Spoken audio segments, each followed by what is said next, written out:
سلام به روی ماه شما مهربونای خودم که تو خوشقلبی لنگه ندارید. امیدوارم هر کجا هستید زندگی بر وفق مرادتون بچرخه.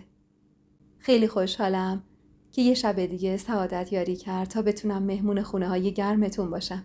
امشب اومدم تا قسمت 10 از سرگذشت ارغوانو تقدیم حضورتون کنم.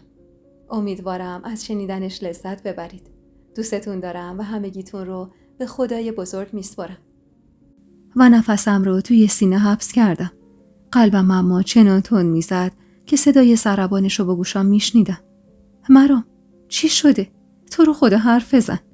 به زور چشم باز کرد و در حالی که چشمای سرخش رو دوخته بود به چشمام لب زد. بابک. گفتم بابک چی؟ بابک خودش رو از بین برده. جمله‌ای که مرام گفت 4 کلمه بیشتر نداشت، ولی حزمش به قدری برای من سنگین بود که معنیشو نمیفهمیدم. فقط هاج و واج نگاش میکردم و گفتم یعنی چی؟ یعنی پسر حاجی مرده. خودشو از بین برده. چرا؟ چون معشوقه عزیزش بی خبر از ایران گذاشته و رفته. چرا حس کردم لحن مرام بیش از اندازه سرد و بیرحمه؟ چرا اونجوری نگام میکرد؟ چند باری پلک زدم و چند تا نفس عمیق کشیدم تا شاید بتونم کنترل احساساتم و دستم بگیرم، ولی مگه میشد؟ صورت بابک ناخودآگاه جلوی چشمم نقش بسته بود و تک تک لحظاتی که کنارش زندگی کرده بودم عین فیلم از جلوی چشمم میگذشت. از اون روز اولی که تو رستوران دیدمش تا آخرین دیدارمون، وقتی با دل شکسته ازم خواست حلالش کنم و کردم.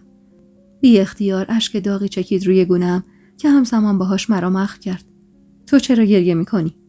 چه جوری بهش میفهموندم دلم میسوزه برای جوونی که سر یه عشق پوچ کل زندگیشو به حراج گذاشته بود و حالا عمرش رو هم باخته بود. حرفی که نزدم با اخمهم نزدیک شد. دست زیر چونم گذاشت و سرمو بلند کرد. با تو هم ارغوان. نکنه چی میخواست بگه؟ میخواست بگه نکنه عاشقشی؟ آخه یکی نبود بهش بگه مرد مومن. خب من اگر عاشق اون بودم که زن تو نمیشدم. ولی اون لحظه نه من تاب و توان جواب دادن داشتم، نه اون حال و حوصله سینجین کردن. دومین قطره اشک چکید روی گونه‌ام. مرام عصبی زیر لب چیزی گفت و ازم فاصله گرفت. دیگه کنترل اشکام دست خودم نبود. با اینکه بابک بدی زیادی در حقم کرده بود، ولی هیچ راضی به مرگش نبودم. و حالا از تصور بلایی که سر خودش آورده بود دلم جوری میسوخت که اشکم بند نمیومد. مرام کلافه و عصبی کتشو انداخت رو دوشش و به حالت قهر از خونه رفت و من اونقدر دماغو گرفته بودم که حتی صداشم نزدم. مرگ بابک بدترین خبری بود که اون شب میتونست به گوشم برسه. منی که تازه داشتم طعم خوشی و خوشبختی رو میچشیدم و حالا خبر مرگ کسی به گوشم رسیده بود که حتی اجازه یه قصه خوردنم براش نداشتم.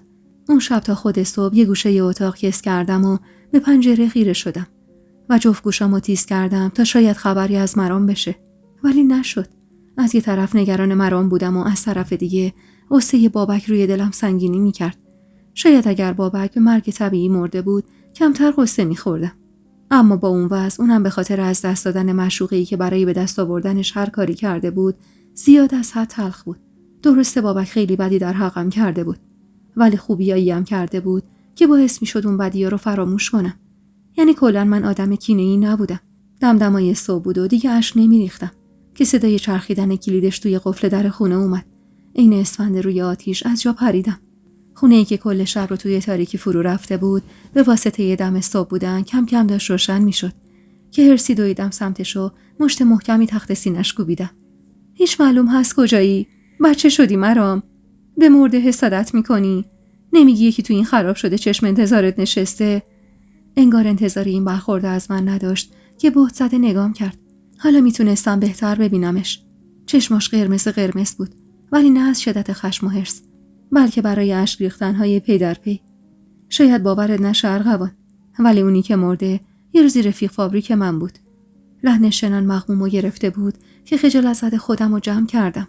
خب حق داری، ولی من بی توجه به حرف زدنم از کنارم گذشت و وارد سرویس بهداشتی شد و حرف من ناتموم توی دهنم ماسید.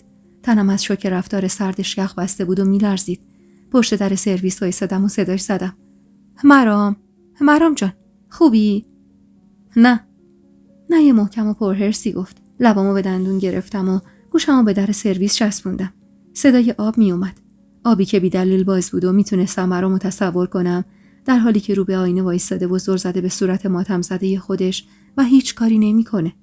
حس میکردم واسه مرگ بابک عذاب وجدان داشت که اونجوری رفتار میکرد. بعد از چند دقیقه تقی آرومی به در زدم و بی هوا دسته رو پایین کشیدم. همونجور که فکرشو میکردم جلوی آینه وایستاده بود و خیره شده بود به تصویر خودش. از دیدن شونه‌های افتادش بغضم گرفت. مرام، چرا انقدر خودتو اذیت میکنی؟ همونجور که هنوز خیره بود به صورت خودش آروم لب زد. ارغوان، نازی با رامین رفته. یکی از پسرای دانشکده که اتفاقا حسابی هم با بابک عیاق بود. نمیدونم چرا با اون حرفش یه حسی ته دلمو قلقلک داد که بی‌شباهت به حسادت نبود، اما تا خواستم عقل کنم و شکایتی سر بدم خودش ادامه داد. من حال اون لحظه بابک رو خوب میفهمم ارغوان. تو نمیدونی وقتی معشوق یه آدم با کس دیگه ای میره آدم چه حالی میشه. منم اون شب از بین بردن خودم فکر کردم. با این حرفش انگار یه سطل آب سرد خالی کرد روی سرم. چرخید و زل زد توی صورتم که از شدت خجالت نگاهمو ازش دزدیدم. ارغوان، تو نمیدونی وقتی یه مرد حس کنه از رقیبش کمتره چقدر میتونه آزاردهنده باشه. من اون شب دلم میخواست بمیرم. همون شبی که تو با بابک رفتی دیگه تحملمو از دست دادم و عصبی پریدم وسط حرفش. مرام، تو خودت باعث شدی برم. تو گفتی یه جوری آرومم کن که دیگه حساب نکشم. مگه خودت نگفتی از اون جوری بودن کنار من معذبی؟ من رفتم که تو عذاب نکشی. با اینکه عاشقت بودم ازت گذشتم و رفتم تا با دیدنم اذیت نشی. مرام، کی میخوای بفهمی رفتن من به خاطر خودت بود، نه به خاطر اینکه عاشق بابک بودم؟ خنده تلخی کرد. من گفتم یه کاری بکن تا کمتر عذاب بکشم. نگفتم بیشتر عذابم بده که. هرسی پا کوبیدم زمین. چی کار میکردم دیگه؟ چه کاری ازم برمی اومد جز رفتن و دل کندن از تو و زندگیت؟ ارغوانم، من منظورم این بود زنم بشی. میخواستم اینجوری خیالمو تخت کنی. چند لحظه ای مکث کردم و خیره نگاش کردم. چقدر معصومانه نگاه میکرد. مرام جان، من الان زنتم، ولی تو هنوزم خیالت تخت نیست. ببین چه جوری با هم رفتار میکنی. جملم تموم نشده بود که بی هوا بغلم کرد و سرش روی شونم گذاشت. حالم خوب نیست ارغوانم. حق بده بهم. یه حالیم که نمیتونم بگم. دلم میخواد چشممو ببندم و برگردم به اون روزایی که مامانم زنده بود. من 8-9 سالم بیشتر نبود. دلم میخواد هر خاطره‌ای از خاتون و بابام تو ذهنم پاک کنم. اون زن باعث شد من اعتمادمو به همه از دست بدم. سفت بغلم کرده بود و من میتونستم تپش قلبش رو که درست عین قلب یه بچه تون تون به دیواره سینه‌اش میکوبید حس کنم. دستامو محکم دور کمرش حلقه کردم. توی اون لحظات حس میکردم کسی که تو بغلمه یه پسر بچه 7-8 سال است که شاهد نارو زدن بزرگی بوده و حالا از ترس من پناه برده. مرام جان، من قسم میخورم. به خدای احد و واحد، به جان مامان نسرینم قسم میخورم که نه قبل از تو نه بعد از تو تن و روحمو به کس دیگه ای جز تو نداده و نمیدم. من اونقدر عاشقتم که تصور این که اگه یه روز نباشی منو دیوونه میکنه. اینو بدون اگه زبونم لال یه روز نباشی رو به قبله دراز میکشم و منتظر ملک الموت میمونم. با این حرفم تنشو از تنم جدا کرد و خیره شد به صورتم. نگاهش بین لبا و چشمام در گردش بود. میدونستم دلش پر میکشه واسه بوسیدنم، اما نجابت به خرج میده. واسه همین پیش دستی کردم و خودم بوسیدمش. نرم و لطیف. لبخند کمجونی زد و گفت دلم میخواد تو بغلت بخوابم. قد یه عمر خستم ارغوان، قد یه عمر. هول کردم. این چند وقت شب و جدا از هم میخوابیدیم. مرام روی کاناپه و من روی تخت توی اتاق. بهونش این بود که میترسه به هم نزدیک بشه و دوباره کار دستمون بده. ولی من خوب میفهمیدم از اون تخت و اون اتاق فراریه. ولی با این وجود گفتم بریم تو اتاق عزیزم. تون سر تکون داد و من مطمئن شدم تمام این مدت دردش همونی بوده که خیال میکردم. خیلی خوب، پس تو شک و بالش بنداز وسط حال بخوابیم. دوباره مرام 7-8 ساله ایستاده بود روبروم که با معصومیت تموم به هم التماس میکرد مجبورش نکنم روی اون تخت خوابی بخوابه که شاهد حضور اون زن با برادرش بوده. دیگه هیچی نگفتم. فقط تشک و بالشی از کمد در آوردم و پهن کردم وسط حال و چراغا رو خاموش کردم. کنارم روی تشک جا گرفت و سرشو گذاشت روی بازوم و صورتشو فرو کرد تو بغلم. موهاشو نوازش میکردم و به این فکر میکردم که این ترس، این احساس بد به خاطر یه تلخ کودکیش تا کی قراره تو وجودش بمونه. تو فکر و خیالاتم غرق بودم که با صداش به خودم اومدم. دلم واسه موهات خیلی تنگ شده. کی بلند میشن ارغوان؟ کلاف چش روی هم گذاشتم. خودم هم دلم واسهشون تنگ شده. فکر کنم 2-3 سالی طول بکشه تا دوباره اون قدری بشن. آه بلندی کشید که گرماش رو با پوست تنم حس کردم. یه چیزی به گوگل ارغوانم. یه حرفی بزن تا یادم بره امروز چی شده و چی شنیدم. آخ که منم قدر مرام نیاز داشتم به دور شدن از اون زمان و مکان. منم همون اندازه دلم میخواست فرار کنم از موقعیتی که توش گیر کرده بودم. واسه همین از خدا خواسته چشمامو بستم و به مامان و امیرعلی فکر کردم. چه قشنگتر از قصه زندگی مامان. واسه همین شروع کردم به تعریف کردن قصه زندگیش.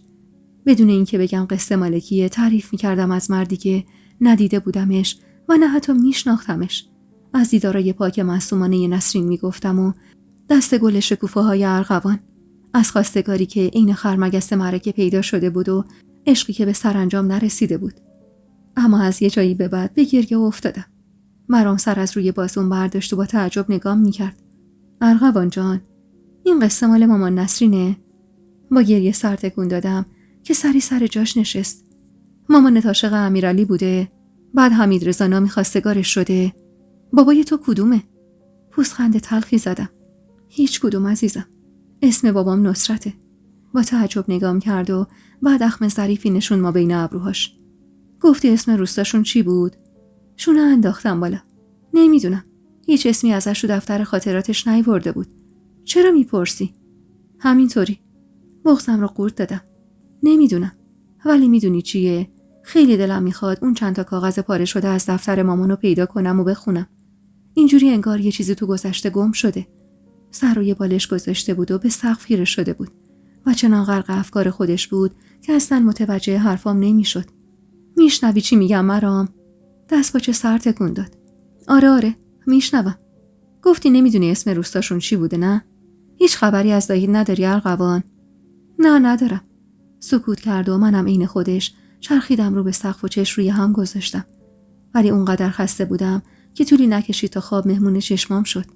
تمام مدتی که خواب بودم اما کابوس بابک رو میدیدم و اون شب کذایی که میخواست بی‌آبرون کنه و مرامی که از راه رسید. اما توی خوابم جای بابک مرام از پنجره ایوون پرت میشد پایین و من هرچی تلاش میکردم جیغ بزنم صدایی ازم در نمیومد. اونقدر تلاش کردم جیغ بزنم که نفسم پس افتاد و با ترس از جا پریدم. تمام بالش و تشکم خیس عرق بود یا شایدم رد اشکام جا مونده بود. دست روی سینم گذاشتم تا شاید قلبم آروم بگیره و چرخیدم سمت جای خالی مرام. نبودنش توی رخت خواب حالمو بدتر کرد و با صدایی که انگار انقدر جیغ زده بودم که گرفته بود اسمشو خوندم. مرام. هولو دست باشه از اتاق سرک کشید. جان مرام، چرا صدات همچینه قربونت برم؟ بی توجه به لحن و نگاه نگرانش خیره شدم به دفترچه خاطرات مامان که توی دستش بود. تا جایی که یادم می اومد هیچ وقت دفترچه مامانو بهش نشون نداده بودم. واسه همین اخم ریزی کردم. اون دست تو چی کار میکنه؟ کمی هول شد ولی خودشو نباخت. ببخشید که بی اجازه برداشتمش عزیزم. با اون قصه‌ای که دیشب تعریف کردی نتونستم خودمو کنترل کنم و رفتم سر وقت کمدت تا ببینم چی به مامان نسرینمون گذشته. با اینکه جوری حرف میزد تا رگ خوابمو توی دستش بگیره، ولی از اینکه دفتر خاطرات مامانو بی اجازه‌ام برداشته بود ازش دلخور بودم. کلافه از توی رخت خواب بلند شدم و رفتم سمتش و دفترچه رو از تو دستش کشیدم. الان حس کنجکاوی ارضا شد؟ نه. راستش یعنی اینکه همه چی خیلی مبهمه. کلافه نگاش کردم. مرام هنوز نمیدونست خانده‌ای چه اراجیفی پشت سر مامانم بهم گفته بود تا به فهم زندگی و خاطرات مامان چقدر بیشتر از اینا میتونه مبهم و گنگ باشه. ولش کن اصلا. فعلا من میخوام برم مراسم خاکسپاری بابک. تو همینجا بمون، برگشتم میام دنبالت. بریم واسه خرید یه سری وسایل جدید خونه. دلم میخواست منم باهاش برم مراسم بابک، ولی مگه جرأت داشتم بهش بگم؟ میترسیدم بگم و دوباره ماجرای دیروز تکرار بشه. واسه همین ترجیح دادم سکوت کنم. مرام که رفت کلافه و سرسری خونه رو جمع کردم و یه آبگوشت سردستی واسه نهار بار گذاشتم و نشستم روی کاناپه و تمام اون 2-3 ساعتی که مونده بود تا مرام برگرده رو خیره شدم به پنجره و به بابک و نازی فکر کردم. یعنی الان نازی تو چه حالی بود؟ اصلا عذاب وجدان نداشت. چطور میتونست با کسی که یه عمر عاشقش بوده همچین کاری بکنه؟ پس چرا من اون همه احساس غم میکردم که حتی دیگه برای خونه جدید و اسباب اساسی نو هم ذوق نداشتم. 2-3 ساعتی از ظهر گذشته بود که بالاخره مرام برگشت. چشماش از شدت گریه ورم کرده بود، ولی خودش معتقد بود اونقدر گرد و خاک و باد تو چشمش رفته که واسه همین ورم کرده. بیا زود نهار بخوریم، باید بریم خرید. 2 تا جا رو پیدا کردم که با چک و به صورت اقساطی اسباب و وسایل خونه رو میفروشن. کاملا پیدا بود که مرامم دیگه ذوق و شوقی برای خونه جدید و اساس نو نداره و فقط از سر اجبار و ضرورت داره کارشو میکنه. بعد از نهار هر دو از خونه زدیم بیرون. مرام قصد داشت برای خونه جدید مبل و تخت نو بگیره. منم تو کارش نیوردم. چون به قول خودش دلیل فروش اون وسایل که هنوزم قابل استفاده بودن فقط و فقط فرار از رد پای خاتون و کثافتکاریاش بود. 2 هفته طول کشید تا تونستیم وسایل خونه جدید رو بخریم. توی این مدت کار من توی خونه پاک نویس کردن نوشته‌های مرام بود و خودش هم 2 شیفت کار میکرد. هر روز بعد از ظهر میرفت توی آموزشگاه و زبان درس میداد. شبا هم تو خونه کار میکرد. هر دو مشغول زندگیمون بودیم. زندگی که حس میکردم هنوز یه جای کارش میلنگه. از اون جایی که هنوز مرام روی کاناپه میخوابید و من تنها روی تخت، دلم میخواست هر چه زودتر از اون خونه بریم تا ببینم بهونه جدیدش برای دور کردن من از خودش چیه. یادم اواسط اردیبهشت ماه بود که مرام خبر داد آخرین وسیله هامونم جمع کنم و آماده یه جابجایی بشم. دل تو دلم نبود واسه شروع زندگی که همیشه آرزوشو داشتم. همه چیزو بسته بندی کرده بودم و سرمست و خوشحال وسط خونه وایساده بودم تا مرام با سمسار بیاد و چند تیکه وسیله‌ای که نمیخواستیم ببریم و بهش بفروشه. از این خونه بعدم میومد. گرچه در و دیوارش تمام خاطرات روزای اول هم خونه‌ای من و مرام رو تو دل خودش نگه داشته بود، ولی کم خاطره تلخم ازش نداشتم. مرام با صاحب خونه اومد بالا و با ذوق نگام کرد. حاجی، دم شما گرم. این مدت همه جوره هوای ما رو داشتی. تا تونست هندونه زیر بغل صاحب خونه گذاشت و بعد رو کرد به من. بریم ارغوان خانومم. گفتم پس امسال نمیاد اینا رو ببره؟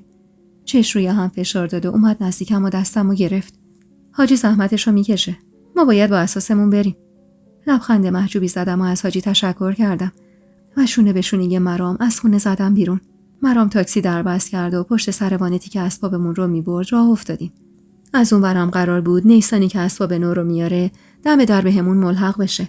خیلی تلاش کردم احساسم شبیه به تازه عروسی باشه که میخواد جهیزیه‌اش رو به خونه بختش ببره و با ذوق بچینه، ولی حتی نمیدونستم اون حس چجوری هست. دلم پدری میخواست که تموم قد جلوی در خونش بیسته و موقع بار زدن جهیزیه‌ام با افتخار به زحمت چندین و چند سالش نگاه کنه. درست شبیه به روزی که خاندایی جهیزیه الهه رو بار نیسان کرد و قول داد درست عین همون جهیزیه رو برای منم تهیه کنه. اما حالا نه پدری داشتم نه حتی خاندایی به قولش وفا کرده بود. مرا انگشتای لاغر رو کشیدم و لای دستش گرفت و به نرمی فشار داد. نبینم چشمات تر بشه گل ارغوانم. دیگه حالا میدونست هر بار که اینجوری صدا میکنه یاد مامان نسرین و عشقش میافتم. واسه همین عمدن و با تمام وجودش گل ارغوانم صدا میزد. سرم رو روی شونش گذاشتم و بدون خجالت فکری که تو سرم میچرخید و به زبون آوردم. دلم مامانمو میخواد. دوست داشتم یه پدری داشته باشم که یه همچین روزی جهازم از در خونش بیاد بیرون. نمیدونم کجای دنیا چه خطایی کرده بودم که خدا تمام اینا رو از سرم زیادی دیده بود، که نه تنها مهر پدری رو به هم نبخشیده بود که حتی مادرم. تنها کسم هم ازم گرفت و برد. بوسه نرمی روی پیشونیم نشوند و گفت میدونم چی میگی عزیزم.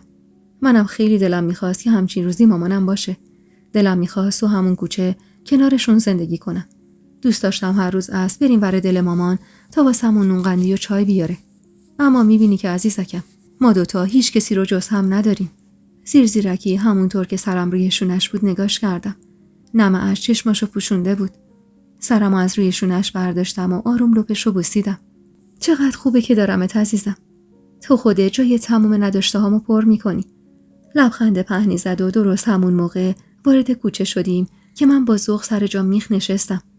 از ذوق من به خنده افتاد. همیشه همینجوری بخند عزیزم. اصلا خوشم نمیاد گریه کنی. از خدا خواسته لبخند گل و گشادی زدم و با سر اشاره کردم که زودتر از ماشین پیاده بشیم. تمام غمی که روی دلم تلمبار شده بود با دیدن خونه تمیز و باغچه گلکاری شده دود شد رفت هوا. انگار چند روز اخیر مرام به جای آموزشگاه رفتن تمام وقتش رو روی تمیز کردن خونه گذاشته بود و چند تا بوته گل داوودی و شیپوری هم توی باغچه کاشته بود. کارگرها وسایل رو خالی می‌کردن و من عین بچه‌ها لابلای دست و پاشون میپیچیدم و با ذوقی وافر ازشون میخواستم مراقب باشن که مبادا خط و خشی به وسایل بیفته. هوا هنوز روشن بود که ماشینا خالی شدن و در عوض حیاط خونه پر شد از کارتونای ریز و درشت. مرام بدون چونه زدن دستمزد همه رو داد و راهیشون کرد. شوکه کنارش وایسادم. چرا گذاشتی برن؟ میگفتی وسایل رو بیارن تو خونه. حالا دست تنها چجوری ببریمشون تو؟ خندید و گفت شاید باورت نشه، ولی دلم نمیخواد پای هیچ مرد غریبه‌ای به خونم باز بشه. با این حرفش یهو ته دلم جوری خالی شد که احساس سرما کردم. جوری که حس کردم لرز به تنم افتاد.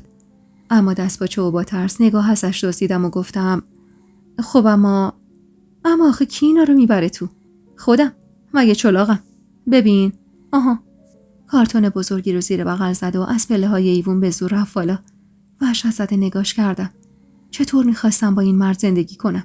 شکاکی و بدبینی مرام فراتر از اون چیزی بود که تصور میکردم. به حدی بود که حتی موقع سوار شدن به تاکسیم پیرترین راننده رو انتخاب میکرد. کلاف کارتون کوچیکتری رو برداشتم و وارد خونه شدم. مرام خیلی سریع برگشت توی حیاط و کارتون دیگه ای رو کول کرد که از شکل و اندازش حدس میزدم اجاق گاز باشه. دیوونه، اونو تنهایی نیار، کمرت داغون میشه. نفس زن اونو به زور پله ها رو اومد بالا و در حالی که کمرش راست نمیشد رفت سمت آشپزخونه.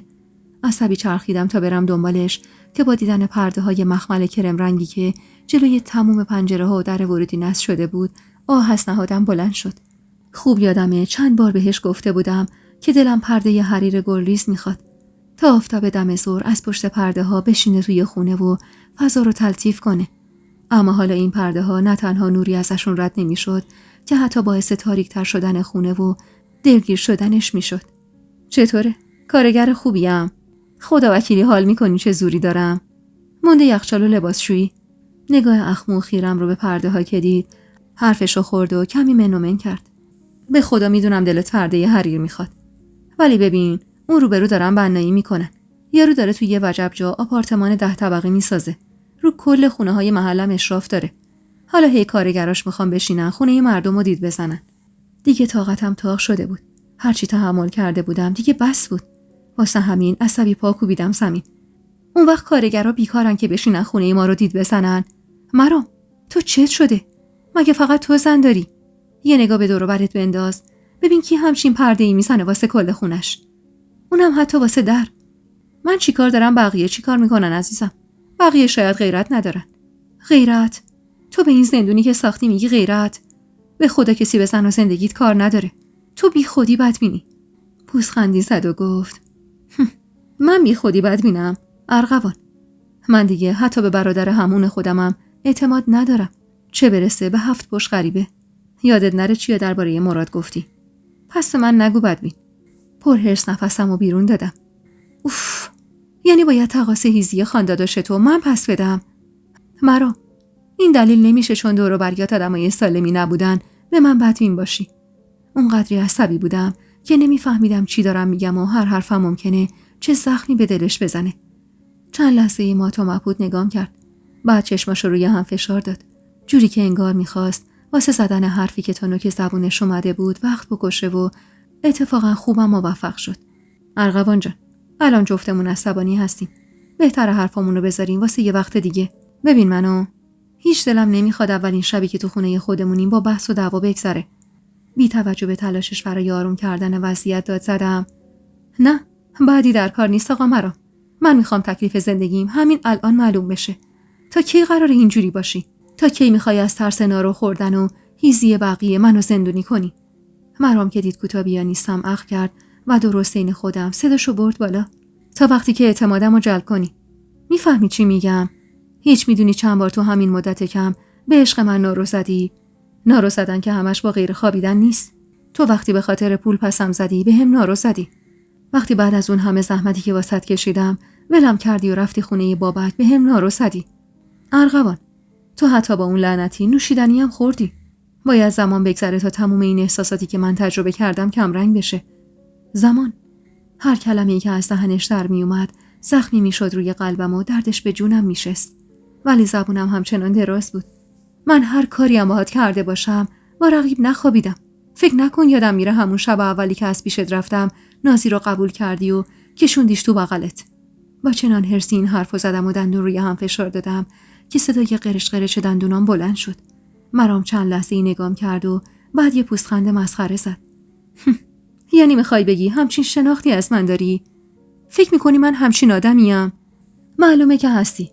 تو اگه 2 قطره از اون خانداداشتم تو رگات باشه، از لعبت این نازنین نمیگذشتی. خواستم این خودش باشم و هرچی به دهنم میاد بگم تا دلش عین دل من آتیش بگیره، اما نمیدونستم این آتیش میفته به جون زندگیم و قبل از هر چیزی قلب خودمو میسوزونه.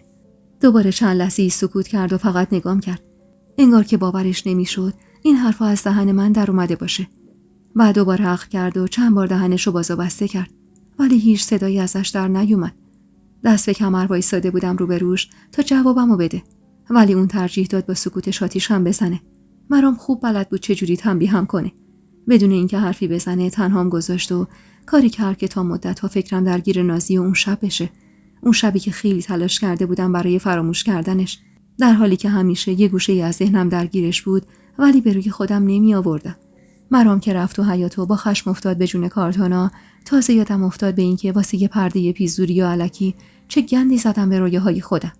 به اولین شب تو خونه ی آرزوهام دلم میخواست برم سراغشو بگم اشتباه کردم. اصلا تا هر وقت تو بخوای تو زندون تاثیر میمونم، ولی اینجوری ازم رو بر نگردون و مهر سکوت نزن رو لبات. ولی مگه میشد؟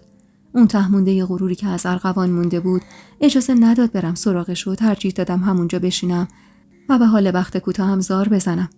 من اشک میریختم و مرام با اخم و ساکت اسباب حساسیه رو جابجا میکرد. شاید 2 ساعتی طول کشید تا مرام بالاخره تونست کارتونا رو به هر بدبختی که شده جابجا کنه و من تمام مدت همونجا وسط پذیرایی روی زمین 4 زانو نشسته بودم و نگاش میکردم و بی صدا گاهی قطره اشک از گوشه چشمم میچکید که حتی دلیلش رو هم درست نمیدونستم. یعنی هم میدونستم هم نمیدونستم. دلیل حال خراب اون لحظه من بحث بی موقع با مرام نبود. حتی پرده های مخمل و شک و بدبینی مرام هم نبود. دلیل حال خرابم زندگی بود که انگار خشت اولش کج گذاشته شده بود و تا ثریا سعی داشت کج بره و منی که نمیدونستم چجور باید صافش کنم. چقدر جای خالی ماما رو اون لحظه بیشتر از همیشه حس کردم. چقدر نیاز داشتم به بودنش، به اینکه بیاد و دست نوازشش رو روی سرم بکشه و بهم یاد بده که باید چی کار کنم. تو همین افکار غرق بودم که مرام از کنارم گذشت و پای چمدون لباسا نشست. زیر چشمی نگاش کردم و عمدن فین فین کردم تا متوجه گریه کردنم بشه. یه جورایی انگار دلم میخواست ترحم بخرم، چون به هر طریقی که شده باید اون زندگی رو نجات میدادم. اما مرام بی توجه بهم حوله و لباس برداشت و رفت سمت حمام. با رفتنش و رفته تو خودم که حس کردم خونه ریخت و پاش بود و قطعا شکم مرامم عین من گرسنه و خالی، اما اجاق گاز هنوز وصل نشده بود و یخچالم خالی بود. کلافه از رو زمین پا شدم و سعی کردم حالا کمی مرتب کنم. به سختی فرش 12 متری لاکی رنگو پهن کردم و 4 تا دونه مبلی که جای کاناپه خریده بودیم رو کشون با هر سختی بود آوردم و دور تا دور اتاق چیدم. هارمونی رنگ فرش با مبلای چوبی و رنگ کرمی پرده ها کمی سر ذوقم آورد. صدای بسته شدن دوش آب حمام که اومد، هرزد چمدونو زدم زیر بغلم و پاتون کردم سمت اولین اتاق خواب که مرام تیکه پاره های تخت 2 نفره و کمد لباسامون اونجا گذاشته بود. وقتی میرفت سمت حال سعی کردم در حالی که تمام هوش و گوشم پیشش بود ظاهرا حواسم و پرت لباسا نشون بدم و آروم با چوب لباس آویز کمد کنم. دلم میخواست با دیدن حال مرتب شده سر ذوق بیاد و قهر رو ببوسه و بذاره کنار و بیاد واسه منت کشی، ولی انگار این تو بمیری دیگه از اون تو بمیریای قبلی نبود. چند لحظه بعد درست این یه سایه وارد اتاق شد، همونقدر سرد و تاریک. بی صدا از داخل چمدون چیزی برداشت که نفهمیدم، چون اونقدر خودم رو سرگرم چیدن لباس نشون داده بودم که امکان نداشت بشه زیر چشمی نگاش کرد. از اتاق گرفت، به جای خالیش نگاه کردم و نفسمو با حرص دادم بیرون. چند لحظه‌ای با خودم کلنجا رفتم تا بتونم تصمیم درستی بگیرم. هر جور که بود باید این قائله رو ختم به خیر می‌کردم، چون هیچ دلم نمیخواست اولین شب زندگی تو خونه جدیدمونم این باقی رویاهای مشترکمون خراب شه. اما من این بار به جای تقدیر و شانس خودمون 2 تا رو مقصر میدونستم. کدورت و قهری که اون شب بین من و مرام شکل گرفت درست این گوله برفی بود که با گذشت زمان و چرخیدنش ما بین دستامون بزرگ و بزرگتر میشد. 10 روزی از ورودمون به خونه جدید میگذشت. دیگه خونه کاملا شکل یه خونه واقعی شده بود و اسباب اساسی جای درست خودشون قرار گرفته بودن. جز رفتار سرد مرام و سکوت مسخرش و لج و لجبازی من، همه چیز بر وفق مرادم بود. گفتم مراد، بد نیست یادی بکنم از خانداداش نه چندان محترم آقا مرام که بودنش یه جور گند میزد به زندگیم و نبودنش جور دیگه. تو همین مدت فهمیده بودیم آقا مراد سهم الارث مرام رو از بابا علی خریده و چقدر همون روز مرام تو سکوت هرس خورد و خودش رو عذاب داد. گرچه من نمیفهمیدم دیگه فرقش چیه وقتی صاحب اون خونه ما نیستیم چه کسی باشه. تنها اتفاق خوب اون روزا تقسیم کردن اسباب اساسیه مادر مرام بود ما بین بچه‌هاش. البته بچه‌ها که میگم منظورم مرام و دوتا خواهراشه، چون برادراش چیزی از اون به نظر خودشون خنزل پنزلا نخواستن. مهتاب که با همون تماس گرفت و خبر داد قصد داره وسایل رو بین خودش و مریم و ما تقسیم کنه، نم اش نشست توی چشمای مرام و دیدم که چطور بغضش رو فرو خورد. آبجی اجازه بده گوشی رو بدم با ارغوان حرف بزنی. هرچی باشه اون زن خونه است و بهتر میدونه چیا به درد ما میخوره. بعد از 10 روز اولین باری بود که اسممو به زبون می آورد. چقدر توی همین مدت کمی که از قهرمون میگذشت حس میکردم بیشتر بهش وابسته شدم و هر چقدر ازم دوری میکنه بیشتر دلم میخواد بهش نزدیک بشم، ولی درست این خودش ظاهرمو حفظ میکردم. با مهتاب که خداحافظی کرد گوشی تلفن رو به سینه‌اش چسبوند و رو کرد بهم. بیا آبجی با تو کار داره. با اخم خیره شدم به صورتش. شاید اولین بار توی این هفته بود که چشم تو چشم هم مینداختیم و حرف میزدیم. خواستم سنگ رو یخش کنم و نرم پای تلفن که گردن خم کرد و چشماشو ریز کرد و پچ پچ کرد. جان من این تنبه میره. یعنی میدونست چقدر واسم عزیزه که حتی توی قهرم جون خودش رو قسم میخورد. سری تکون دادم و با هرس گوشی تلفن از دستش کشیدم و کنارش اما با فاصله نشستم و شروع کردم به صحبت. با اخم که علو گفتم ملتمسانه نگام کرد و لب زد. تو رو خدا هرس منو سر اون خالی نکن. نمیخوام بفهمه رابطمون شکر و به او قصه بخوره. شاید اگر مهتاب از اون خواهر شوهرای آب زیر کاه بود حاضر میشدم برای هرس دادن مرام هم که شده کمی از هرس این مدت و سر اون خالی کنم. ولی حیف که نبود. مهتاب زن مهربون و ساده‌ای بود که جز احترام و محبت توی همون مدت کوتاه چیزی ازش ندیده بودم.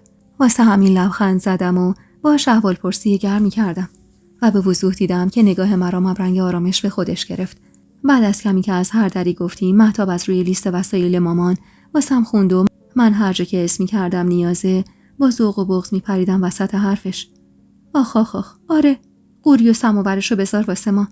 و هر جا که انتخابم رو به زبون می آوردم می دیدم که نگاه مرام چه برقی میزنه از ذوق و لذت و اینطور شد که تمام سهم ما از ارث مامان عطی شد آینه و شمدونی که خود مهتاب صلاح دید به ما برسه چون خرید عروسی نداشتیم و مامان عطی قسمتش نبود برای ما خریدی بکنه. قوری و سماور زغالی، ست قابلمه رویی و سرویس غذاخوری چینی گل سرخش. بیشتر تلاشم این بود تا جایی که میتونستم وسایلی رو انتخاب کنم که مرام به رویاهاش برسونم. به رویای هر روز عصرونه خوردم پای سماور زغالی مامان عطی و غذا خوردم با چینیای گل سرخیش. تلفن رو که قطع کردم نگاش کردم. سر به زیر انداخته بود تا متوجه گریش نشم. ازت ممنونم ارغوان. با اینکه ناراحت شدم که صدام نزد گل ارغوانم، ولی بغضمو به زور قورت دادم و آروم لب زدم. کاری نکردم. فقط گفت 1-2 هفته طول میکشه تا وسایل برسن دستمون. با پشت دست اشکاشو پس زد و سر بلند کرد و خیره شد تو چشمام. چند لحظه بی حرف نگام کرد و بعد بی هوا حرفی زد که باورم نمیشد درست شنیده باشم. حاضر شو بریم پارچه بخریم واسه پرده. چشمامو تنگ کردم و گفتم مگه پرده هامون چشه؟ تل خندید. به نظرت چشه که 10 روز نگامم نکردی؟ من نگات نکردم یا تو؟ اصلا حواست هست که 10 روزه حتی صدامم نکردی؟ تا امروز که به لطف ارث مامان عطی اسمم آوردی به زبونت. اونم چجوری؟ خشک و ساده. مظلوم خندید.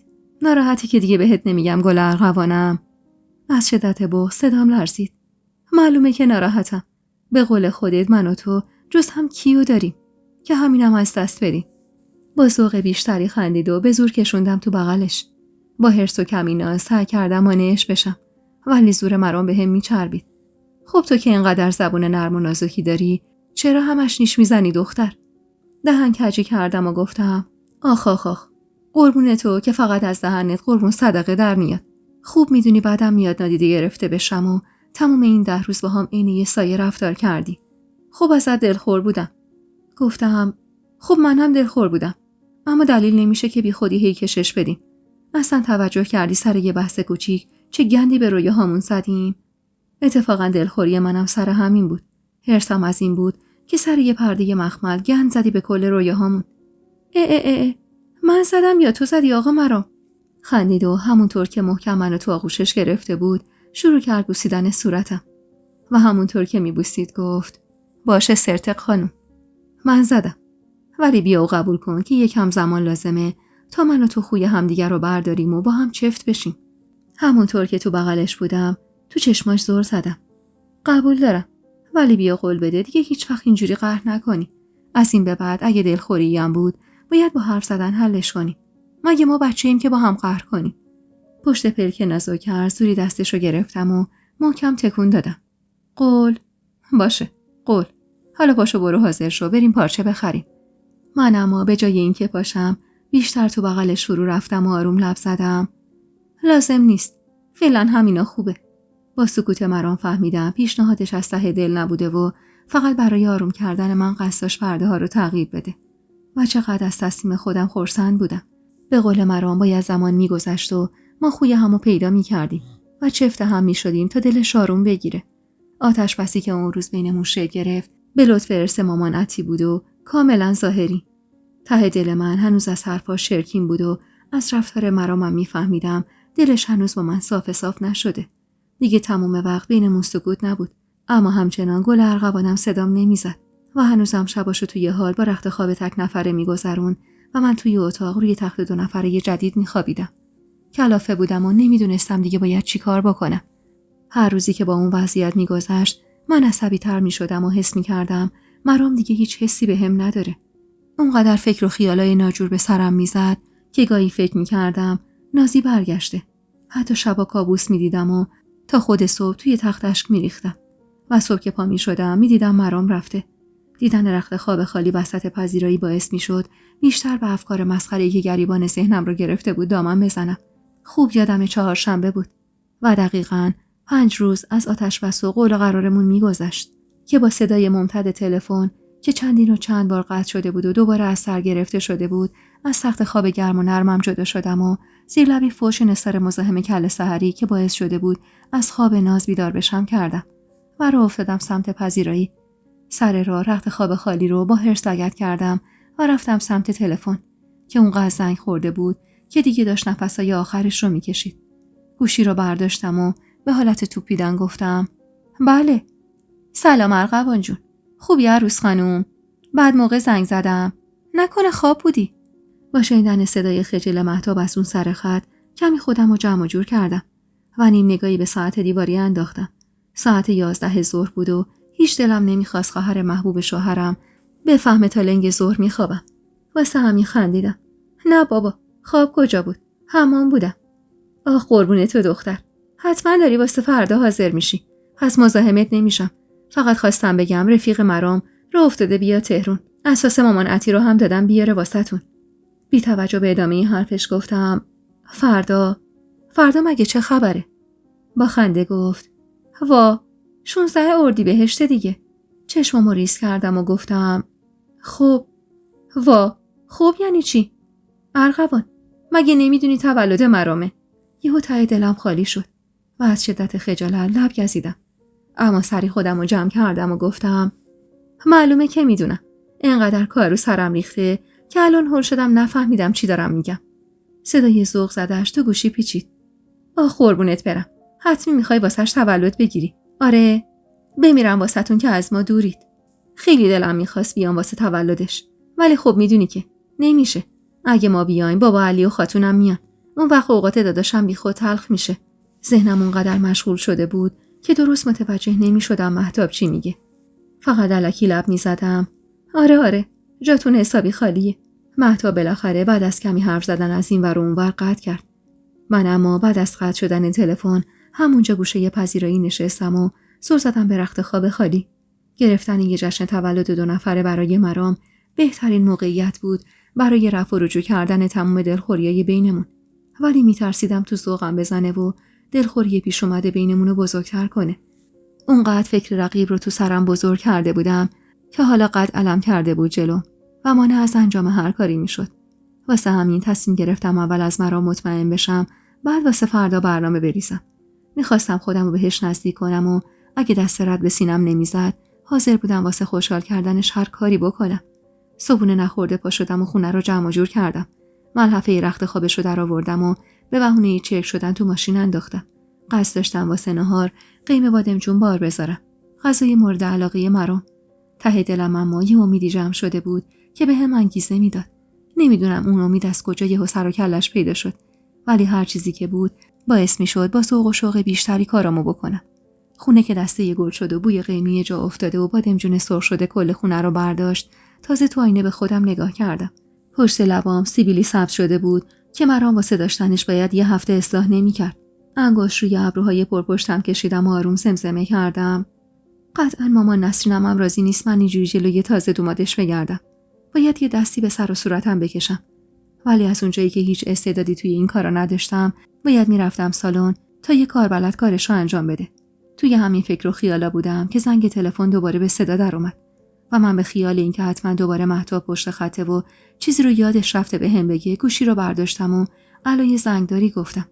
اما با شنیدن صدای مرام و خبری که بهم داد، لبخند روی لبم ماسید.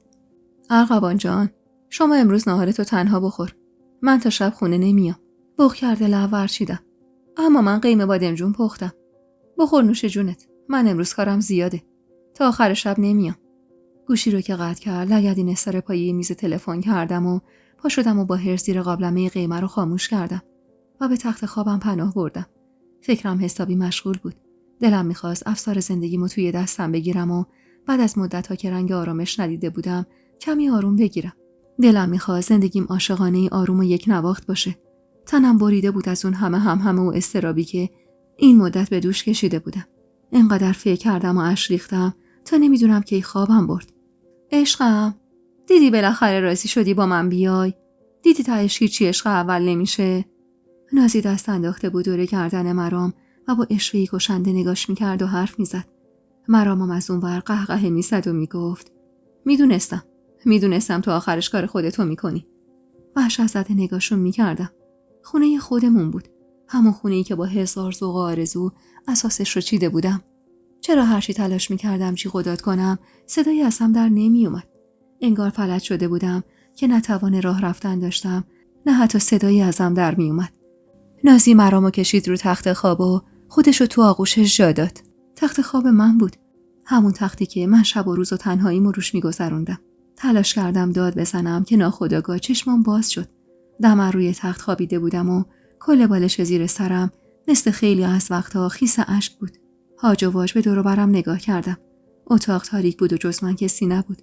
کمی طول کشید تا بفهمم هرچی دیدم کابوس بوده. کلافه و عصبی سرمو توی بالش فرو کردم که غار و غور معده‌ام اجازه نداد مدت زیادی تو همون حال بمونم. و تازه یادم اومد از شب قبل هیچی نخوردم. زیر لبی فوشین سر مرام کردم و راه افتادم سمت آشپزخونه تا یه چیزی بخورم که با دیدن چراغ روشن حمام قلبم هوری ریخت. مطمئن بودم تمام چراغای خونه قبل از خوابیدنم خاموش بود. ترسیده و آروم قدم برداشتم سمت حمام که صدای پچ پچ آرومی ترسمو بیشتر کرد. مرام بود. صدای مرام بود که تا آخرین حد ممکن آورده بودش پایین. یعنی داشت با کی حرف میزد. پاورچین به حمام نزدیک شدم و کنار دیوار پناه گرفتم تا مبادا متوجه حضور من بشن و از ترس شنیدن چیزی که ازش وحشت داشتم قلبمو توی مشتم گرفتم. دارم از دوریت میسوزم دختر. تا کی قراره از هم دور باشیم؟ گریه میکرد و با ناله از دختری مینالید که حتی نمیدونستم کیه و حدس میزدم نازی باشه. پاهام سوز شده بود و تنم خیس عرق بود. چی کار میکردم؟ چی کار میتونستم بکنم؟ دلم واسه عطر موهات، گرمای تنه تنگ شده. مگه من چه گناهی کرده بودم که حقم این زندگی شد؟ چرا باید اینقدر از تو دور باشم؟ از شدت حرص و عصبانیت به نفس افتاده بودم. حق من این نبود که هنوز طعم خوشبختی نچشیده بودم. طعم نارو خوردن از عزیزترین آدم زندگیمو میچشیدم. پس کی قراره این دوری تموم بشه؟ از اونجایی که مکالمه یه طرفه بود و هیچ صدایی از اون دختر در نمی اومد و امکان بردن تلفن خونه هم به اونجا نبود، با خودم گفتم شاید خلوچل شده و داره با عکس اون دختر حرف میزنه و از تصور اون صحنه چنان لجم گرفت که یه حقوم به مغزم نرسید و با حرص دسته در حمام رو پایین کشیدم و داد زدم: لعنت بهت. تو یک کثافت آشغالی که من و احساساتمو که یهو با دیدن مرامی که کنج حمام با رخت و لباس نشسته بود و کیسه بریده‌ای توی دستش گرفته بود، باقی حرف تو دهنم ماسید. باورم نمیشد. اون چشمای سرخ، اون شونه‌های افتاده، اون لباسای خیس از قطره‌های دوش آب حمام و از همه بدتر کیسه بریده‌ای توی دستاش.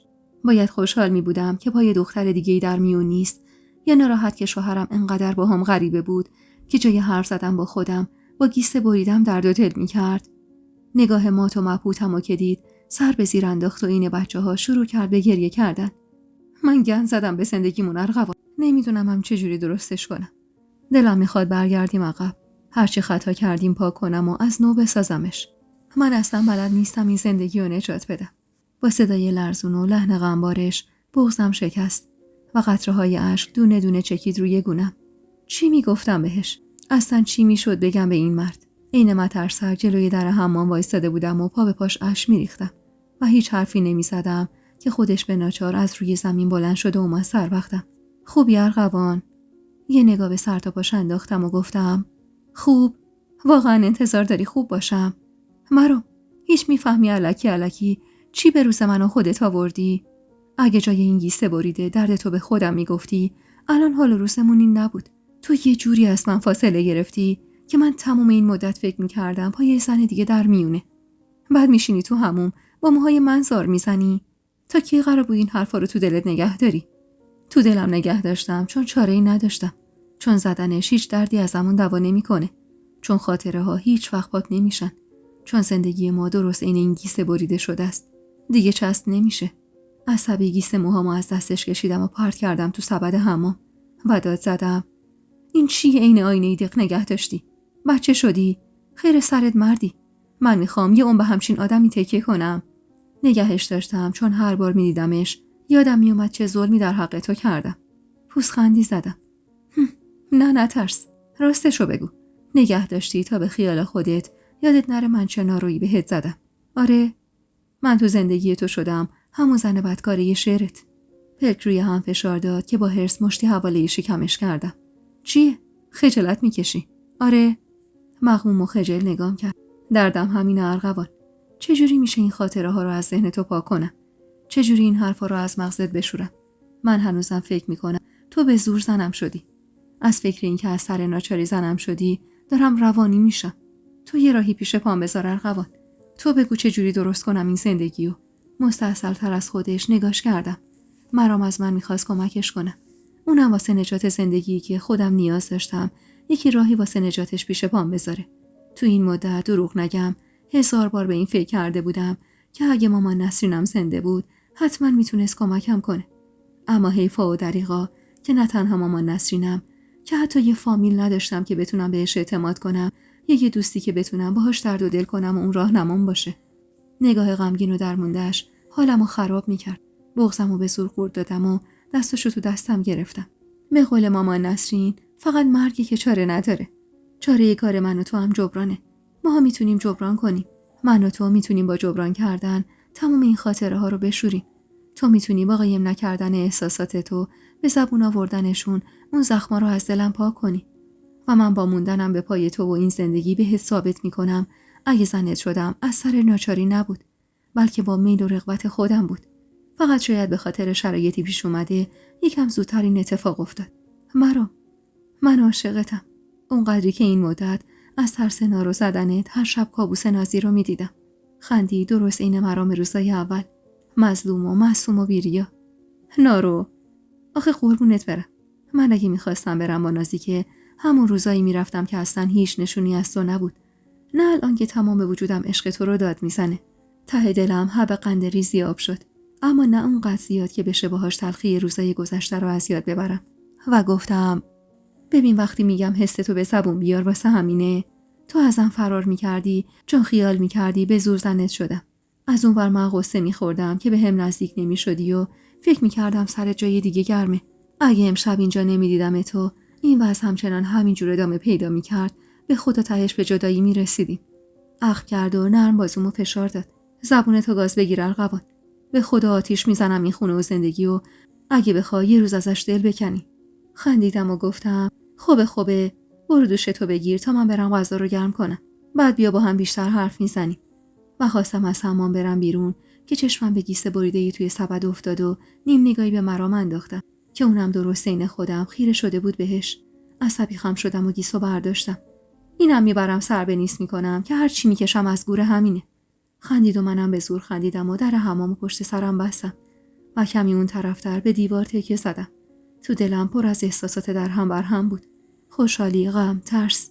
از اینکه ته دلم قرص شده بود به عشق مرام خوشحال بودم، اما غم گذشته‌ای که از ذهنش نمیرفت عذابم میداد و میترسیدم افکار زندگی که هنوز درست و حسابی به دستم نیومده از دستم بره، طوری که دیگه هیچ وقت نتونم به دست بگیرمش. به گیس خیس خورده نگاه کردم. درست چسب نمیشد، اما دوباره که رشد میکرد. فقط صبر و انتظار و رسیدگی نیاز داشت. درست این زندگی ما. نفس عمیقی کشیدم و رفتم سمت آشپزخونه و با یه حرکت گیسو انداختم توی سطح آشغال و چند تا دستمال نایلون انداختم روش که دیگه نگاه هیچ کدوممون بهش نیفته. ماما نسرینم همیشه میگفت درست مرد ستون خون است، ولی زنه که اون ستون رو سر پا نگه میداره. باید خودم رو جمع و جور میکردم و مرام سر پا. باید باور میکرد این زندگی خیلی بیشتر از اون چیزی که فکر میکنه باب دل منه. بساط سفره و غذا رو سعی کردم با سلیقه و ذوق بیشتری نسبت به همیشه بچینم. غذا رو توی دیس بزرگ کشیدم و دیگه هیچ بشقابی نیاوردم. یه دونه لیوان گذاشتم با 2 دونه قاشق چنگال. داشتم به این فکر میکردم کاش میشد برم تو اتاق و لباس بهتری بپوشم که صداش از پشت سرم بلند شد. چه بویی رو انداختی گل خانم؟ هوری دلم ریخت. گفت گل خانم، یعنی داشتم موفق میشدم. گرچه هنوز راه داشت تا به گل ارغوانم برسم، ولی همینم نشونه خوبی بود. سعی کردم یادم بیاد زندایی محبت اینجور وقتا چی کار میکرد. هر بار خودش حوله به دست پشت در حموم وای میستاد تا خاندایی از حمام در بیاد. دیر جنبیده بودم. باید از مرحله بعد شروع میکرد. واسه همین دست باچه خندیدم و گفتم لباس واسط حاضر کنم؟ آره، دست درد نکنه. سوق زده از جا بلند شدم و رفتم سمت اتاق که دنبالم اومد. پشت به در جلوی کمد وایسادم و دونه بدون لباساشو رد کردم تا رسیدم به یه تیشرت شلوارک توسی که خیلی دوستش داشتم. اینو میپوشی؟ لبه تخت نشسته بود و با لبخند دلنشینی نگام میکرد. اگه تو بخوای من کفنم میپوشم. این که سهله. اخم کردم و گفتم چرا حتی ابراز محبت تمین ریختی شده؟ یه جور حرف میزنی آدم از محبت کردنش پشیمون بشه. دست باچه گفت خب غلط کردم، بده بپوشم. همچنان اخم داشتم که لباسو از دستم گرفت و پشت کرد بهم و حولش رو باز کرد. بیشتر از 2 ماه بود که دستش بهم نخورده بود و حالا حس می‌کردم دیگه اینقدر ازم فاصله گرفته که حتی خودش هم از نزدیک شدن بهم خجالت میکشه. کلافه نفسی کشیدم و همینجور که از اتاق میرفتم بیرون گفتم زود بیا شام یخ میکنه. عین زندایی محبت شدن هنر میخواست. همیشه نازکش بود و کم پیش میومد اخم کنه و غر بزنه، در صورتی که خاندایی همیشه یه خدا تلخ بود و اخم داشت. گوشه یه سفره نشستم و لیوانو پر از دوغ کردم، اما تا خواستم به لبم نزدیک کنم همونجا رو بوسید و من قورت دادن یه قلوب دوغ رو بیشتر از حد ممکن طول دادم تا نفهمه از ذوق نیشم چجوری باز شده. قربون دستات گل خانم. لیوانو گذاشتم زمین و سعی کردم لبخندم رو جمع کنم، ولی ممکن نبود. به خاطر تو پختم، اما نیومدی و مونده شد. به خدا کار پیش اومد. آخر ترمه و بچه‌ها کلاس اضافه گرفتن. منم واسه جلوتر افتادن تو قسط واما همه رو قبول کردم. کمی خورش روی پلو ریختم و تا اومدم بذارم توی دهنم دوباره تصویر زندایی جلوی چشمم اومد. همون زمانی که اولین لقمه رو تو دهن خاندایی میذاشت و هر بار خاندایی غر میزد بس کن زن، مگه خودم چلاقم. ناخودآگاه قاشقو بردم جلوی دهنش و سر زدم تو چشماش. مهم اینه که الان اینجایی. لبخندی زد که تا بناگوشش میرسید و ذوق زده کل محتوای قاشقو تو دهنش فرو کرد. از ذوق مرا منم ذوق زده سر زدم بهش تا بفهمم از مزه غذایی که اون همه به عشقش آب و تاب داده بودم خوشش اومده یا نه. که گفت وای خدا لعنت کنه قسط وامو بدهکاریو که باعث شد من ظهر جای این غذای دانشگاهو کوفت کنم. قاشقو این بار واسه خودم پر کردم و آروم لب زدم. باز خوبه تو یه چیزی خوردی. من که رسما 24 ساعت تمام هیچی نخوردم. ناراحت گفت یعنی نهار نخوردی؟ قاشقو گذاشتم تو دهنم و سر تکون دادم. که گفت ارغوان، جان ارغوان، یعنی تو واقعا انقدر منو میخوای که به خاطرم نهار نخورده خوابیدی؟ لبخند محجوبی زدم. من بیشتر از 2 ماهه که نه یه غذای درست و درمون خوردم، نه یه خواب راحت داشتم. منظورمو فهمید و سرشو انداخت پایین. شد 67 روز. باورم نمیشد اینقدر دقیق یادش باشه. ملحفه هارم که شستی. هول شدم و از فکر اینکه چی تو ذهنش میگذره عرق سردم زد. آره خب، چرک شده بودن. خندید و گفت کاش زودتر چرک میشدن. با این حرفش گور گرفتم که خودش فهمید معذبم و بحثو عوض کرد. یه قاشق دیگه بهم میدی؟ اصلا با دست تو یه مزه دیگه میده. مزه بهشت. بعد از شام خودش سفره رو جمع کرد و با هم ظرفا رو شستیم. مرام یه بند از درس و دانشگاه حرف می‌زد و منی که دلتنگ صداشو حرف زدنش بودم. چقدر احساس خوشبختی می‌کردم وقتی دست دور گردنم مینداخت و اینجوری صدام می‌کرد. ظرفا رو که شستیم چای دم کردم که مرام نفس عمیقی کشید. آخ کی بشه سماور زغالی مامان عتی برسه ما دیگه هر روز با اون چایی بخوریم. خندیدم و تلاش کردم حرفی از فردا نزنم چون دلم می‌خواست سورپرایزش کنم. ای بابا این همه من حرف زدم یکم هم تو حرف بزن. دلم واسه صدا تنگ شده گل خانومم. از اینکه احساساتمون مشترک بود خوشحال بودم و از اینکه چیزی برای تعریف کردن نداشتم ناراحت. خب من کل روز خونه بودم. اتفاق خاصی هم نیفتاده که بخوام تعریف کنم. فردا ایشالا زودتر میام. میخوای حاضر شو بریم پرده بخریم. خندیدم و استکان چای رو یه نفس تر کشیدم. نیاز نیست. همینا خوبه. راست میگفتی. کارگرای ساختمون روبرویی خیلی دید دارن رو خونه. خودم هم هر وقت میرم حیاط چادر سر میکنم. بذار هر وقت ساخت و ساز تموم شد بعد پرده ها رو عوض میکنی. به وضوح دیدم که چشماش برق زد و دست دور گردنم حلقه کرد و گونمو بوسید. آخ که من قربون گل ارغوانم برم که اینقدر خانومو فهمیده است. لپام گل انداخت. چقدر احساس خوشبختی میکردم وقتی دست دور گردنم مینداخت و اینجوری صدام میکرد. چایش رو که سر کشید گفت بریم بخوابیم گل خانوم. خیلی خستم. گفت بریم. نگفت برو برقا رو خاموش کن. لبمو به دندون گرفتم و گفتم بریم. بعد از ورودمون به اتاق و خاموش کردن چراغا یهو دلهره‌ای افتاد به جونم. دلهره‌ای که نمیذاش از کنارش بودم به اندازه کافی لذت ببرم. من جلوی پنجره بخوابم. سر تکون دادم که بعید میدونم دیده باشه. خزید تو تخت و دستشو باز کرد تا من برم تو بغلش. آروم و نرم خزیدم توی تخت و سر روی بازوش گذاشتم. کاش همیشه همین جوری باشی. روی سرمو بوسید. از این بهترم میشم. تو فقط باش تا ببینی. در حال این حرفو میزد که چنانی منو صف توی بغلش گرفته بود که انگار میترسید از دستش فرار کنم.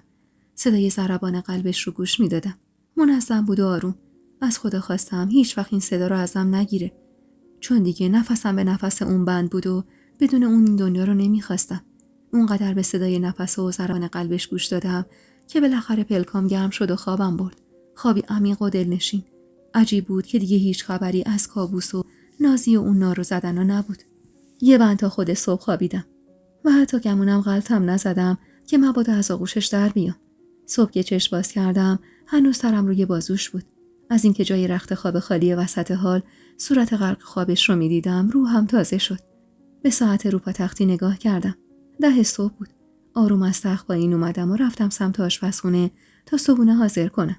صبحونه رو که حاضر کردم آبی به سر و صورتم زدم و برگشتم تو اتاق و آروم لبه تخت نشستم و دست تو موهای خوشحالتش فرو کردم. مرام جان پاشو دیرت میشه ها. آروم لایه پلکشو باز کرد و منو که نیمه نشسته دید یهو از جا پرید. مگه ساعت چنده؟ 10. دست روی سرش گذاشت. ای وای، از کلاسم جا موندم دختر. چرا زودتر بیدارم نکردی؟ لب ورچیدم و گفتم خب آخه خودم هم تازه بیدار شدم. همونجور که هر زده از تخت می اومد پایین خندید. معلومه خواب دیشب به جفتمون چسبیده ها. و این دومین فکر مشترکی بود که از شب گذشته از ذهن هر دومون میگذشت. هلهلکی لباس عوض کرد و من با لذت نگاش میکردم. ارغوان، چون خواب موندم بعید میدونم بشه نهار بیام. تو خودت یه چیزی بخور ولی شب میام بریم بیرون شام بخوریم. از اونجایی که دلم میخواست سورپرایزش کنم، از اینکه ظهر نمیومد و میتونستم به کارام برسم، خوشحال شدم و استقبال کردم از شام شب. لباس که پوشید پا شدم و به یاد اشوای زندایی دکمه‌های پیرهنش رو خودم بستم و دست آخر گونه یه ریشدارش رو بوسیدم. از شب میبینمت عزیزم. چشمک ریزی زد و گفت شب خبریه؟ بعید میدونستم تولدش یادش باشه و منظورش از اون چشمک چیز دیگه ای بود. خجالت کشیدم و پشت کردم بهش. میخواستی چه خبری باشه آقا؟ شب جمعه است خانوما. خودم زدم به اون رو و همونجور که میرفتم سمت آشپزخونه داد زدم: پس خیرات رفته هامون یادت نره. قاقا خندید. خوب بلدی خودتو بزنی به اون راه. به زور جلوی خندم رو گرفتم که اومد تو آشپزخونه و از پشت بغلم کرد.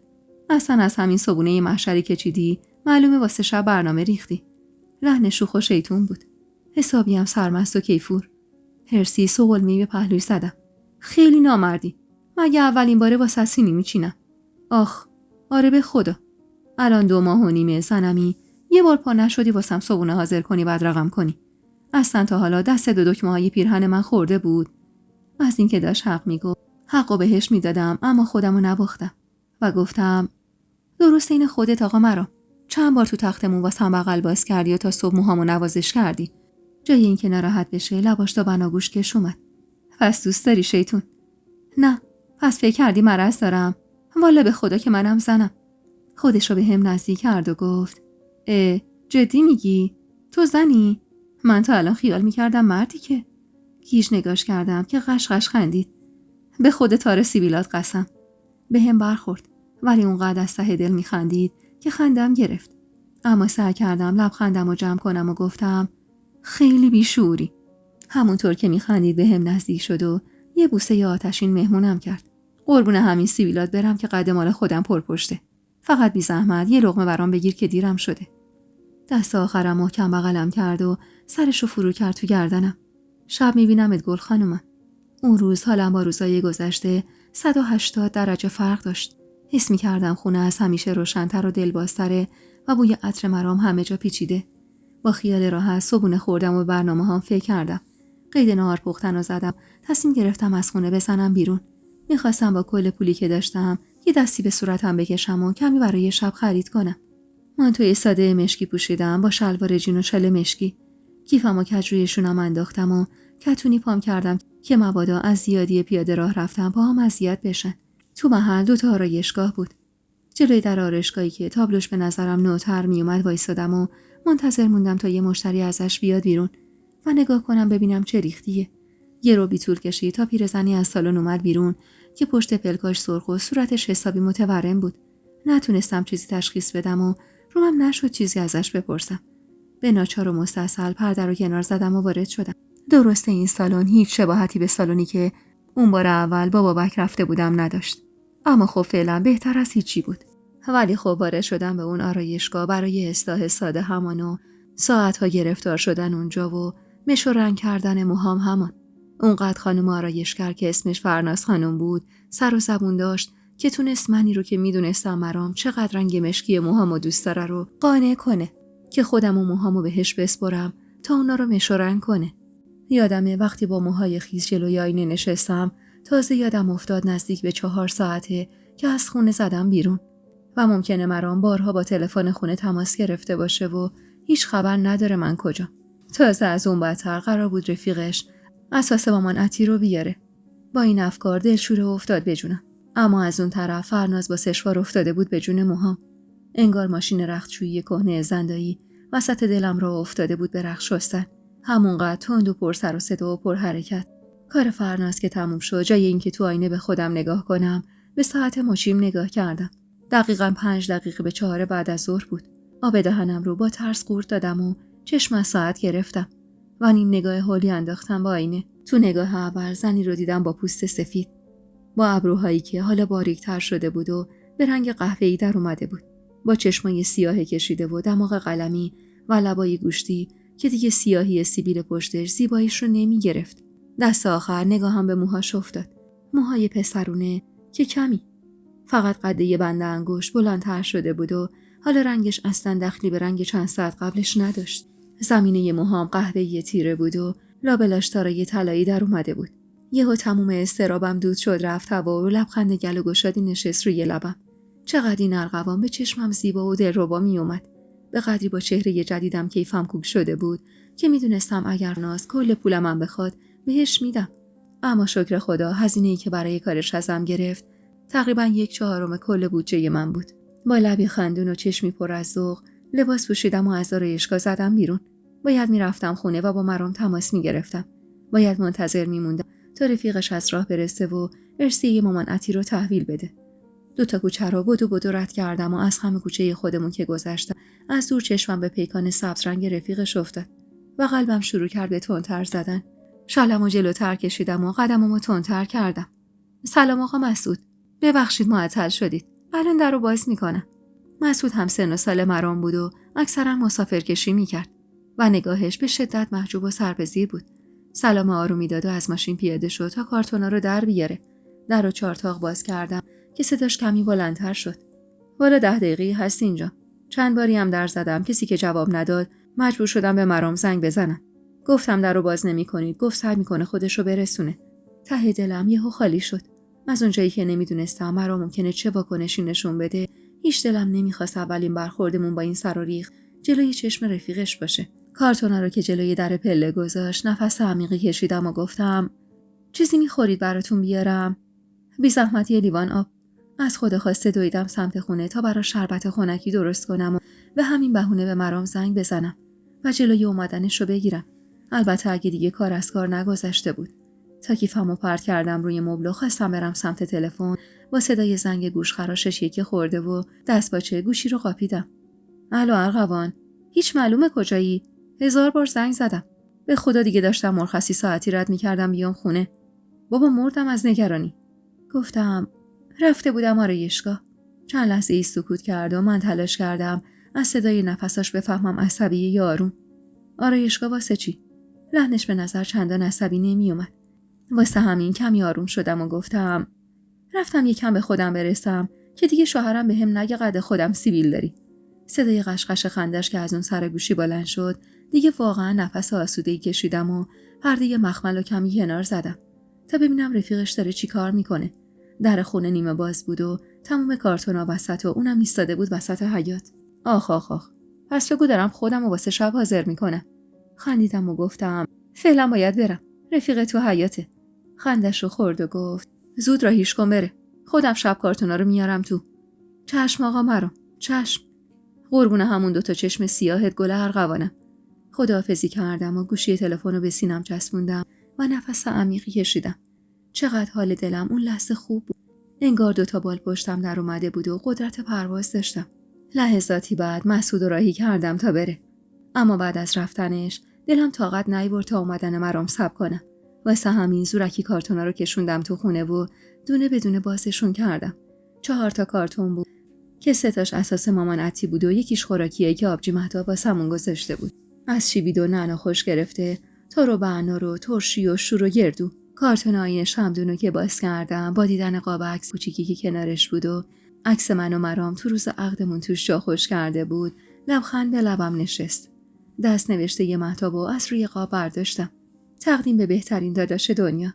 چاپ اون عکس و خرید قاب رسوندنش به دست مرام، اونم دقیقاً تو روز تولدش، بهترین انتخاب ممکنی بود که یه خواهر میتونست داشته باشه. ذوق زده تاقچه رو که پر از کتاب و کاغذ و چرک نویس بود خالی کردم و آینه شمدون برنجی مامان عطی رو وسطش گذاشتم و قاب اولین عکس مشترکمون رو کنار آینه به دیوار تکیه دادم. باقی وسایلم بردم تو آشپزخونه و هلهلکی جابجا کردم تا هوا تاریک نشده برم و باقی کارامو انجام بدم. ساعت 1 مونده به 5 بود که از خونه زدم بیرون. قصد داشتم برای مرام هدیه بخرم و واسه خودم لباس. دلم می‌خواست برای تختی بخرم تا دیگه جای رو تختی پتو روش پهن نکنم. خیلی دلم یه رو تختی توردار می‌خواد. این رو تختی جهیزیه الهه و دعا می‌کردم خیلی زود یکی عینش رو تو بازار پیدا کنم. تصمیم گرفتم کادوی مرامو که از شب به فکرم رسیده بود بخرم. می‌خواستم واسهش حلقه ازدواج بگیرم. من انگشتر مامان عطی رو داشتم. اما اون همین رو هم نداشت. هیچی تو دستش نبود. چند تا طلا فروشی سر زدم و فهمیدم اگر کل پولم بدم نمیتونم یه حلقه طلا واسش بگیرم. تا اینکه آخرین فروشنده بهم پیشنهاد داد حلقه نقره بخرم. تو اولین نقره فروشی چشمم یه حلقه خوشگل رو گرفت که ساده بود و چند تا نگین ریز روش بود. به نظر می اومد اندازه ی انگشت مرام باشه. واسه همین بی‌معطلی خریدمش و از فروشنده خواستم تا واسم کادو پیچش کنه. بعد از اینکه خیالم از بابت هدیه تولد راحت، یه مانتوی کرم رنگ تقریبا کوتاه واسه خودم گرفتم با شال آبی کاربونی. بعد از خرید شال و مانتو متوجه شدم پولم کفاف خرید رو تختی رو نمیده. واسه همین رفتم یه لباس خواب خوشگل و یه رژ لب سرخ و یه مداد و یه کرم پوت واسه خودم خریدم. دلم میخواست کیک و شمعم بخرم. کارم تقریبا تموم شده بود و ساعت 7 بعد از ظهر بود و هوا رو به تاریکی میرفت، اما من هنوز وسط بازار بودم. دلم میخواست کیک و شمعم بخرم. واسه همین سری تاکسی گرفتم و راهی خونه شدم. تو مسیر به راننده گفتم کنار قنادی محلمون نگه داره. وارد قنادی که شدم کوچکترین کیک ممکن رو انتخاب کردم و 2 تا دونه شمع که عدد 24 رو نشون میدادم و چند تا دونه بادکنک و از اونجا زدم بیرون. به خونه که رسیدم با آخرین سرعت ممکن لباسمو عوض کردم. شلوار جین آبی تیره‌ای پوشیدم با مانتوی نوی کرم و شال جدیدم. جلوی آینه میز توالت وایسادم و کرم پود به صورتم زدم. بعدم مداد چشم و عین سرمه توی چشمم کشیدم و دست آخرم رژ لب قرمزی روی لبام و گونه‌هام زدم. کارم که تموم شد با آینه نگاه کردم. حالا درست شبیه به نوعروسا بودم. ذوق زده از سر و ریخت جدیدم تمام بادکنک‌ها رو با دهن باز کردم و با هزار زور و زحمت به سقف اتاق چسبوندم.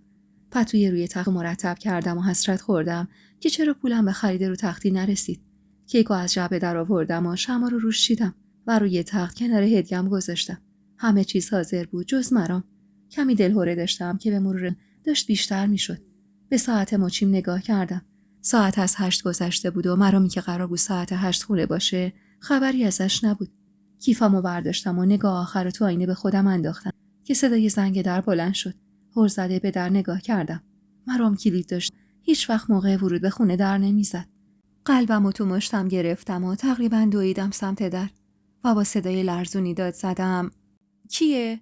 کسی که جواب نداد ترس بیشتر بهم غلبه کرد و با تشویش زبونه قفل در حیاطو پیش کشیدم و آروم از لای در سرک کشیدم توی کوچه که تو فاصله نیم وجبی صورتم دوستای عزیز و مهربونم، یک دنیا ممنونم که تا پایان این قسمت همراه هم بودید و خوشحال میشم اگه نظراتتون رو در مورد این قسمت توی کامنت ها با ما به اشتراک بذارید.